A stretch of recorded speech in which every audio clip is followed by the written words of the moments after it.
जय हिंद दोस्तों, क्या 25 लाख भूतपूर्व सैनिक और लाखों हमारे जो सैनिक जो अभी सेना के अंदर हैं उनको एमएसपी के ऊपर न्याय मिलेगा? क्या हमारी 5200 वाली एमएसपी 15500 होगी? क्या हमारी जेएसयू जवान को अफसर के बराबर एमएसपी मिलेगी? क्यों एमएनएस को दिया गया? ये सारी चीजों को लेकर यानी एक सैनिक संगठन लगातार लड़ाई लड़ रहा है और वो कह रहा है, दावा कर रहा है कि हम जीत से थोड़े कदम दूर हैं। चाहे एमएसपी की लड़ाई हो, चाहे वन रैंक वन पेंशन की लड़ाई हो, जो कि जंतर मंतर पर से उसकी आवाज उठाई जा रही है। आप 20 फरवरी से लगातार उनके जज्बे को सलाम, उनकी मेहनत को सलाम, जो कि 80 85 90 साल के सैनिक दूर दराज इलाकों से, हर एक स्टेट से, चाहे वो केरला हो, तमिलनाडु, हरियाणा, राजस्थान, पंजाब, यूपी, एमपी, राजस्थान, ये नजदीक है, दूर के स्टेट है, उनके लोग भी वहां से जमे हुए हैं।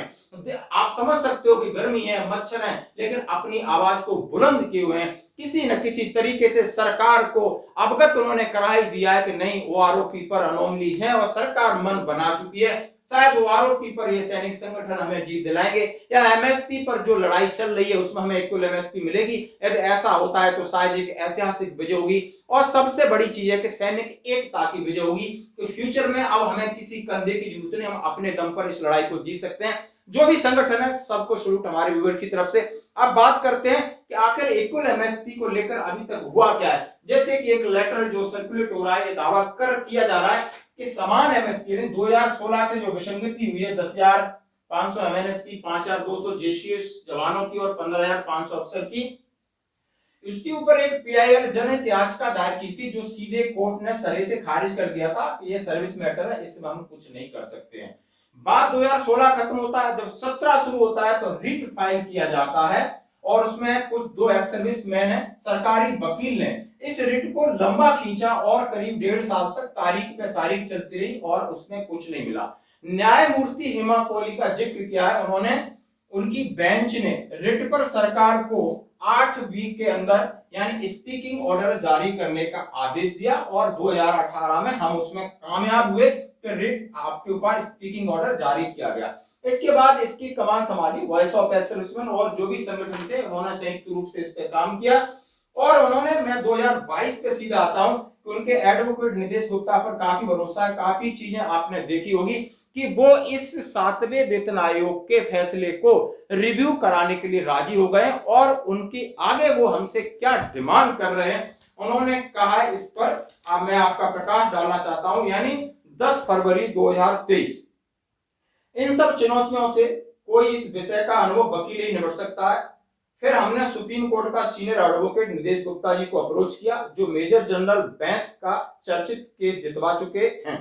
इन्होंने केस के मेरिट पर जोरदार बहस किया, लेकिन कोर्ट ने कहा कि इस मामले में मैं आपके साथ हूं, लेकिन पहले ये वादा दूर कराएं, क्या मैं पे कमीशन की रिपोर्ट न्यायिक रिव्यू हो सकता है। जज का केस के मेरिट के ऊपर रुख देखकर ग्रुप कैप्टन द्वारा नियुक्त सरकारी वकील, जो अभी तक वादा खड़ी कर रहा था, रणनीति बदली और उसमें बहुत सारी चीजें इसमें दिया हुआ है और उन्होंने कहा है कि हमारे सीनियर वकील के 1 घंटे बहस के बाद कोर्ट जुडिशरी रिव्यू के लिए राजी हो गया। इसके लिए मैंने काफी जो भी अनाउंसमेंट कर दिया था। अब 4 मई को 2023 को इसके ऊपर बहस होनी है।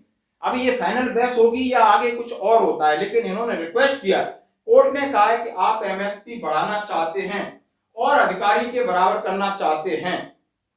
हमने कहा कि अधिकारी के बराबर और इस संबंध में जो भी अतिरिक्त दस्तावेज और तर्क हैं कोर्ट ने मांगा है।